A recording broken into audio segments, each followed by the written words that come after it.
So today we're going to look at the coaching cues and all the techniques involved with the squat. So we're going to have Nick demonstrate. Nick, can you set up in the back squat?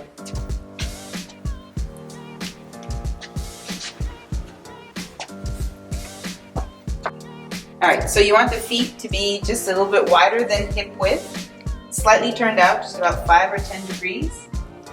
You're holding the bar as close to the shoulder as possible. It'll depend on your client's flexibility in the shoulder, but you want the elbows to be underneath the bar.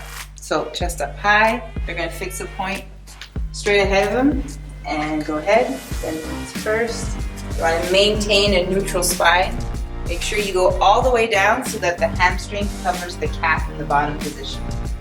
So again, yep, there you go. And you want to make sure that the legs are also slightly externally rotated so the knees track in the same direction as the feet. Now one thing that's important, as you notice, so Nick here, his elbows are a little bit behind his hands. So that depends also a lot on shoulder flexibility. So some people sometimes are too tight, but you progressively want to get to the point where the elbows will be directly under the grip, because the thing is, the position of the elbows dictates the position of the chest, which dictates the position of the spine. So if the elbows are under the barbell, you have a more upright posture. Now also, as you notice, as he's going down into motion, go down, Nick. So you see how the knees are going forward. So in the bottom position, you want the knees to go past the toes, 1 to 2 inches depending on dorsiflexion flexibility. And you want the hamstring to cover the calves at the bottom position.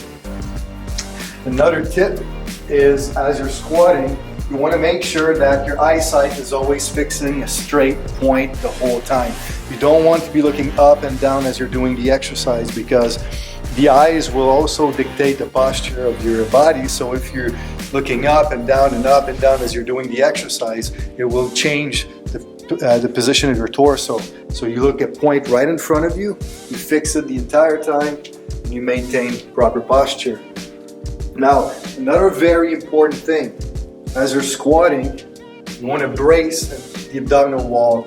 So by bracing, it's not necessarily sucking in, it's bracing as if you were wearing a belt and you're pushing your abdominal wall against a belt. So this is bracing as if you were trying to counter a punch to the stomach. So this is the same way you would brace here.